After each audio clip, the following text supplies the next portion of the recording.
Hello everyone and welcome to another episode. At long last we're going to be pushing on with the main story. We're back here at the Gate of Secrets, and as you might expect, the Gate of Secrets leads to the Domain of Secrets, which is down there, which we'll finally be pushing on to, doing the next primary quest, which in fact is actually the last primary quest. Now around here at this gate, if we read the description, it is described as: beyond these gates lay the forbidden knowledge of a dark god. Here has been confined the eternal knowledge of Abaddon, hidden here to protect the real world. To know the true secrets of Abaddon is to know your own eternal torment.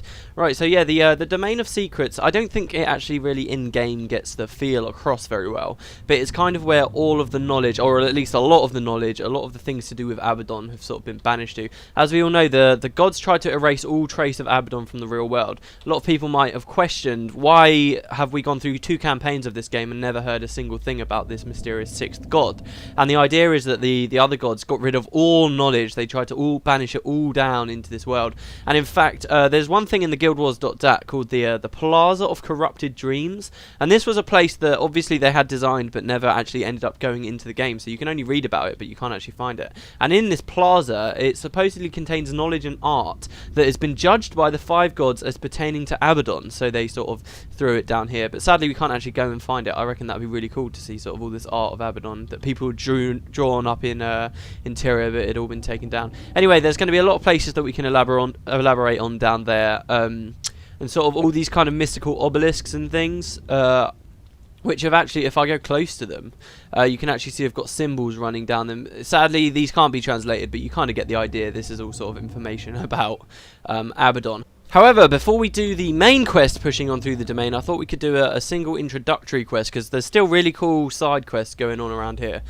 So we'll speak to this person, Kayleen, who says, could you be the one they speak of in whispers? They say since you've arrived, things have begun to change. My comrades and I have been stranded here since Ur was attacked by the Char. How long has it been since then? No, don't tell me. I don't want to know. We meet so many Orions down here. I love that, because like even in prophecies, you never really meet that many people from Ur except the Vizier himself.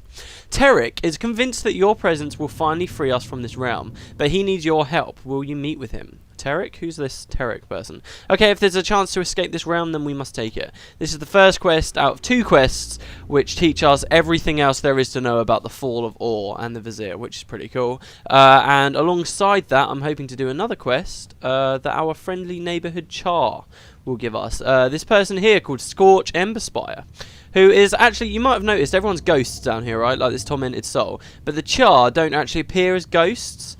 And that's because when they made Nightfall, I guess they never really had time to build a spirit Char model, and you never actually see what a dead Char really looks like until the final bonus mission, which we'll be doing when we start Eye of the North, where you finally see one. But this guy will talk about being a spirit in a minute, when actually he looks perfectly alive.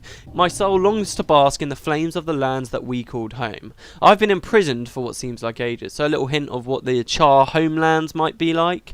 This was the only hint people had for a very, very long time about their homelands, until Eye of the North. Perhaps our gods, the mighty titans, have abandoned us. There is only one way to find out. We must seek the answer in the Domain of Secrets. Please, help me. Okay, I will help you find the god you seek. Right. So we're going to help him. Obviously the Char all worshipped the Titans for a long time, but they were really false gods, and that's because of the Flame Legion, who I talked about in Prophecies a bit. Though admittedly not that much. We'll probably go a little bit more in depth into that as we go through here. Anyway, I think that's everything. There's obviously the main quest to get back here in a minute, but for now let's go into the next domain, the next sort of area of this horrible realm of torment. And yes, can you hear that? That's waterfalls, because if we look back now, funnily enough, at where we just were, for some reason there's a crap load of waterfalls, and you can go across that bridge. Actually, there's a glitch you can do where you use a skill to teleport through shadow step past portals, and this was one of those places I always wanted to try it out at, because I believe if you look over here, it actually looks like you can walk around all over there. It would be really cool, but yeah, right. So let's speak to the Forgotten Warden. Sorry, that was probably very unimportant. And this is our first glance of the area. You can see a giant structure over there, which we won't be going to just yet, but in the main quest we will, and I can elaborate on what that's all about using the guildwars.dat.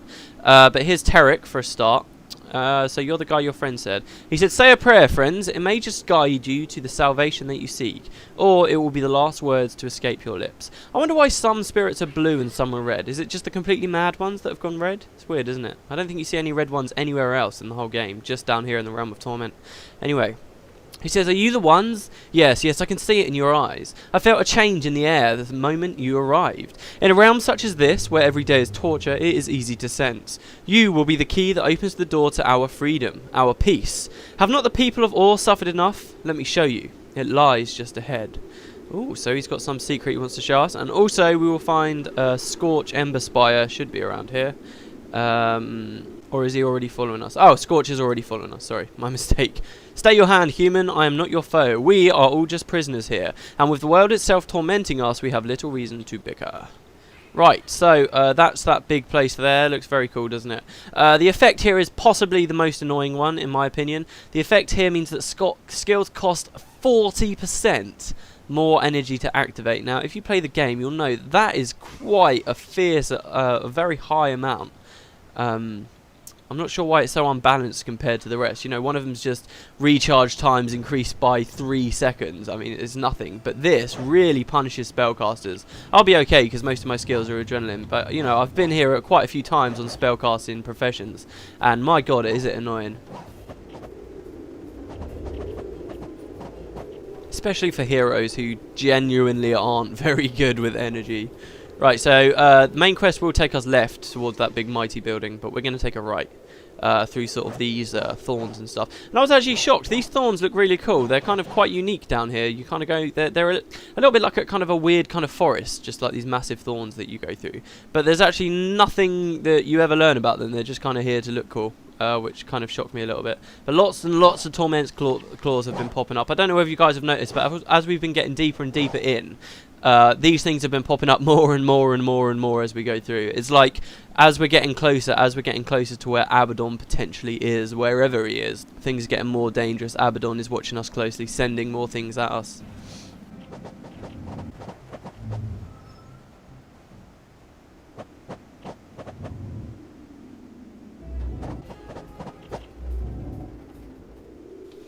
Okay, so one of the groups of demons, at least that Scorch wants us to kill, is here. Defeat the demons blocking the path to the Titan. 4 groups remain. Has Scorch been speaking to us? No, he hasn't. Right, okay, so one group down, and Scorch says, the Char have always found strength in the flames. When the Titans appeared before our people in a towering inferno, we knew that surely these must be our gods. So yeah, in prophecies and to an extent still now, the Char felt like they lost their homelands, they lost Ascalon to the humans. They used to live there and then the humans came through, and the Char basically put that down to the fact that the humans had gods while the Char did not. So for a very long time they believed, oh, okay, so we need gods. And they found themselves some gods in the Titans, who we're now looking for. And actually turned out to be evil things with their completely own agenda, but there you go.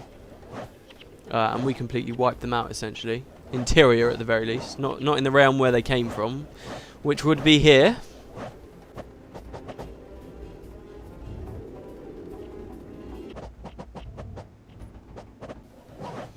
Right, that's 2 groups down, and Scorch continues with his story that through our gods, our people found a purpose, one that bound us together and drove us onto a path of conquest.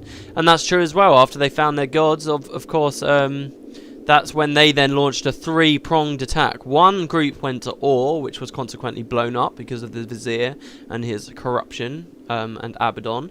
And one was sent to Ascalon and they destroyed everything, and one was sent to Kryta, where they were actually beaten at Kryta because of the Messar. But of course, this is all storyline we've already gone over. It's just nice to have a bit more clarification looking back at it after all this time. You know, I actually forget, where is it that Terek wants us to go? Terek wants us to go to... Oh, just north a little bit. Okay, so we'll help Terek out next. I wonder what he's got to tell us. Lots of people have helped us out here, actually, if you think about it. If you think about the Lost, he helped us out after we escorted him to a certain place. Lots of people have. They're all rooting for us.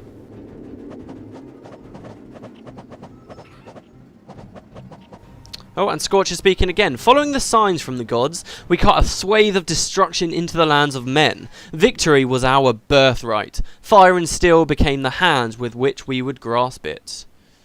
Okay.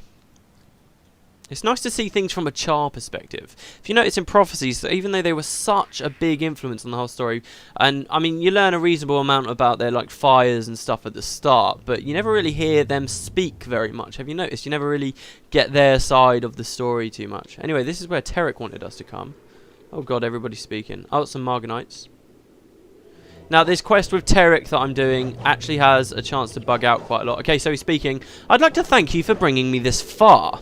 I admit I was skeptical you would be so willingly led to your own deaths, but your generosity is your downfall. Your presence here is an affront to my lord Abaddon. Just as simply as I used that foolish Vizier to wipe all from this world, I will use this vessel to eliminate you. I leave you to savour your fate. Enjoy your last moments, fool. The next thing you will feel will be insufferable pain. Think of it as my gift to you. Okay, so he actually betrayed us. As I was just saying, everybody helps us out. He doesn't. He betrays us and sends all these Marganites at us, who we proceed to kill. And he actually runs off. I'm sorry I can get a very good shot of it, but he does actually run off. So we don't know where he's gone. And then pretty much the next stage of this quest, after we've killed these guys. But yeah, as I was saying, this has a chance of bugging out, this quest. Sometimes you kill all of the Marganites and it still updates as quest failed. If it does, I'll do it off screen. No, okay, so it did the reward work just fine. Right, so the next part of that quest is going back to the guy who originally told us about Terek, that other Orion, and sort of shouting at him, and then it kind of concludes. But there you go. So this guy, Razakel was his name. He was the one that was actually responsible for manipulating the Vizier and corrupting the Vizier. He's a bit like the fortune teller of Prophecies in that regard. Anyway, I think this is the last group that Ember wants us to fight. Yes, I do believe it is. Last group before we get to one of the Titans, who Ember wants a word with. I mean, if you think about it, the searing was a massive victory for the Char, because after the searing, the people in Ascalon just go down and down and downhill, and eventually, you know, what is it, like 20 years, there's the faux fire, which ends up, and after that, the Char basically have reclaimed Ascalon. So it was a massive victory for them there. But if you think of all the Char that actually died in Ur, it was, and in Kryta as well, it was probably quite a bad assault. As far as everything's accounted. But at the end of the day, I think it's only Ascalon that the Char really care about. They did go and attack the other places, but we'll learn that that was just simply because they were being manipulated by the Titans. Scorch says, always towards Ara, where the gods once lived. All that awaited us there was death. What sort of god would lead its people to destruction? The Titans would, and the Titans don't give a damn about you, Char. When will you learn? Okay, so I'm pretty sure that was the last one for a flickering flame, wasn't it? Okay, so seek counsel with the Titan Ignis Cruor. I'm probably butchering all these Latin names. So where is Ignis? Ah, there's Ignis. So this Char's finally going to get his conversation with a real Titan. Good luck, Ember.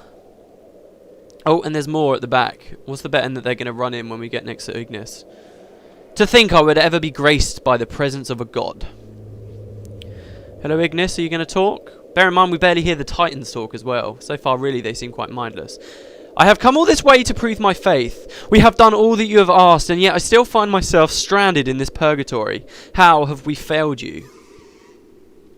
Impudent creature, I have no further use for you. Your presence offends my sense. My senses, be gone. Wow, so yeah. The Titans are ruthless. They're just minions of Abaddon. That's all they are.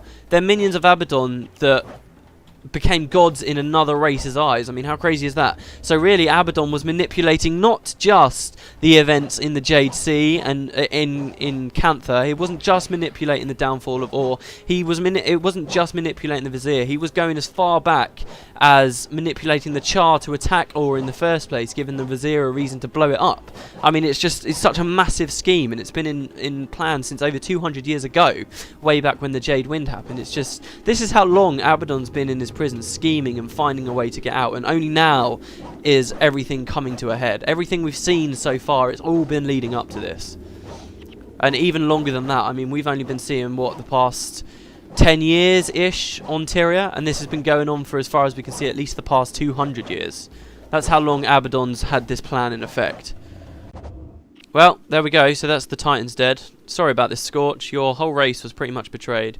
It's not all your fault. Don't forget, it was mostly because of the Flame Legion. Anyway, how can this be? We worship them as gods. Have we been used all along? I need time to think on this. But that's the one thing we have in abundance here. You have been of great assistance, human. I will remember this.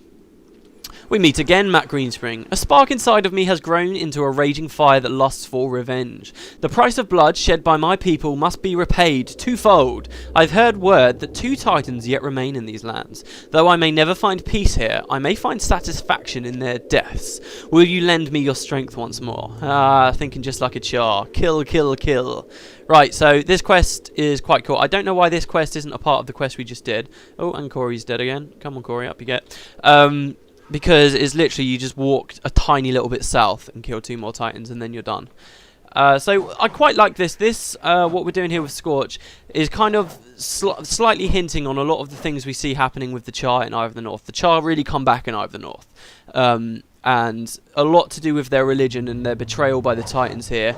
You really see the consequences of that in Eye of the North. That's when this story really flourishes, and you see how they are affected as a race and how they move on from all of this bad worshipping of the Titans and what they decide is their new god, whether they decide any. I mean, if you guys have been following much Guild Wars 2 news, you'll probably know what the Char are like in 250 years. But this is really something that we'll explore in a lot greater depth in the next chapter, in the next campaign in Eye of the North. But I really like how, in fact, in Nightfall they decided to do this. Because, of course, during Nightfall they hadn't decided they were going to do Eye of the North yet. When they were creating Nightfall, they didn't know they wanted to do a Guild Wars 2 just yet. They thought they were going to go off and make Utopia. So it is nice to see these sort of small seeds come through. Anyway, here's some of Menzies' army. We'll take them out and then we'll fight the Titans. So there's 2, Securis Phantamesis and Letern Conyedio. Whatever that means in Latin, I have no idea. In fact, I did hear that all of the Titans in Prophecies do have Latin names without fail, but a lot of the ones in Nightfall sadly don't. They're just, I think they might just be Latin words or even just pseudo-Latin words, not really Latin. Which is a bit of a shame. I really liked how they were all Latin before. Anyway, so, Securis Phantasmus. Let's get him first. He sounds like a mesmer. Oh god, and they just fill the whole screen up. These things are absolutely huge. Look at them. As for the Titans themselves, we know they're down here in this realm. We don't kind of know what's created them. We don't know their entire purpose. We do know that some of them become flesh gluttons, which of course we saw in the other episode, suck the lives and the spirit and souls out of the new souls that come here, and the memories and stuff. But they do have other purposes. We'll see at the end of Nightfall, there's a big sort of elite mission area called the Domain of Anguish. And that's particularly where we'll learn about the creation of the Titans, and specifically where the other side of that portal was that we saw behind the door of Kamali in Prophecies. We'll see exactly where that goes, but only in the Domain of Anguish, which comes just after the end of Nightfall. Right, so anyway, Scorch. As I feared, there is something greater at work here. Do not let that overshadow the great victory we have achieved. You have done well, human. Right, so that's that bit done. Let's go back and speak to this guy about the thing from Or, Razakel, who completely just betrayed us. Because I've got to say, I'm a little bit pissed off. And this next quest we're going to do alongside with the main quest. Just hoping the episode doesn't get too long, but this is all definitely going to be in one episode. Hello, Colleen. I can't believe these things you've told me. I've seen men twisted by these lands, and it is true that Terek, oh sorry, he was called Terek, had been acting different as of late, but I can't believe he could be responsible for such an unspeakable crime. He was a good man. There must be something more to this. Okay, right. The more I think about the things that have happened, the less sense they make. How could Terek have been involved with what happened to Or? Surely it was the Vizier's folly that damned us to this hell. But there is too much that we don't know. Only Terek has those answers. Will you find him? I'll get to the bottom of this. Now this quest, I'm going to cut a huge chunk out because, drumroll, it takes place in exactly the same place we just were.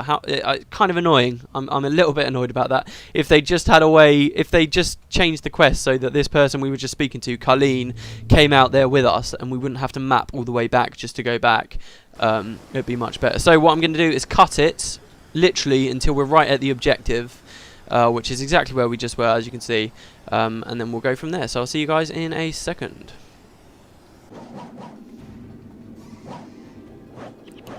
Right then, okay, so here's Tarek, who ran off before. Let's see what he's got to say. Hello, Tarek. So he says, are you still alive? It would seem that this is a little problem I will have to fix with myself. Abaddon wished for the destruction of Ara. Like the foolish Char, the people of Or were nothing more than a means to an end. There is no further use for you. So this is, again, like I drew a parallel. This guy's like the fortune teller. Exactly the same, really, because when you kill him, he's still allied. Say a prayer, friends. It may just guide you to the salvation you seek, or be the last words to escape your lips. He says, you are stronger than you look, and more foolish. Very well then. Let my true form be the last horror that is seared into your eyes. And he comes out his true form, which is called Razakel. Sorry that I was calling him Razakel earlier, guys. Now you know why. Hopefully it wasn't much of a spoiler. I doubt you would have known that unless, obviously, you'd read it before. But yeah, it turns out that this guy was like the advisor to the Vizier. So the Vizier was the king's advisor, and he himself had an advisor, and that was this guy, who was actually a demon of Abaddon, who convinced the Vizier to do what he did. So yeah, right. So that's that quest done. And that's pretty much all of the side quests which tie everything in together. I think we've seen enough of them now, and we know enough to really quite have a pretty strong argument to say that everything that we've seen really over all three of these LPs, over however many episodes I've done. Anyway, to think that such a thing could have happened, that all of us should lose our lives, our homes and our loved ones, and for what? The revenge of one that would claim to be a god? You have fought well, Matt Greenspring, but I fear you will have greater battles ahead of you. Perhaps this will help you. So yeah, as I was saying, I mean, I think we've seen enough now to be able to confidently say that everything we've seen really has been about Abaddon. And this is kind of the way I see it. I see the first 3 campaigns, the main chunk of Guild Wars, the Guild Wars games, it's about the fallen god, it's about the humans gods. And you get to Guild Wars 2 and Eye of the North, and it's about what came before the gods. Anyway, so let's speak to Kaipa Halisi, I believe. Yes, so this is our plan. We want to contact the gods somehow because we need help defeating Abaddon. We've sorted most things out. We've got Shiro, we know is down here. The Lich, we know, is down here. And we need to find a way to break Abaddon. So our plan is to try and commune with the gods. You wish to contact the gods? Difficult, but perhaps not impossible. After the battle between the gods, the Marganites were banished here with their fallen lord. It is said their ancient temple was banished with them. If there is a power that can pierce this realm and reach the 5 gods, you will find it within that temple. I'm afraid I do not know where the temple lies, though, but I believe it is still here within the realm of torment somewhere. Okay. Okay, guys, it turns out I did have to split the episode in the end. It was quite long together. I have split a bit of an uneven point, though, so next episode will be quite short. So hopefully I'll be putting that up reasonably quickly after this one goes up. Anyway, I really hope you enjoyed the episode, and next time we'll be speaking with Cormier and going to that massive sort of building I showed you before, and all sorts of other stuff. So yeah, I will see you next time.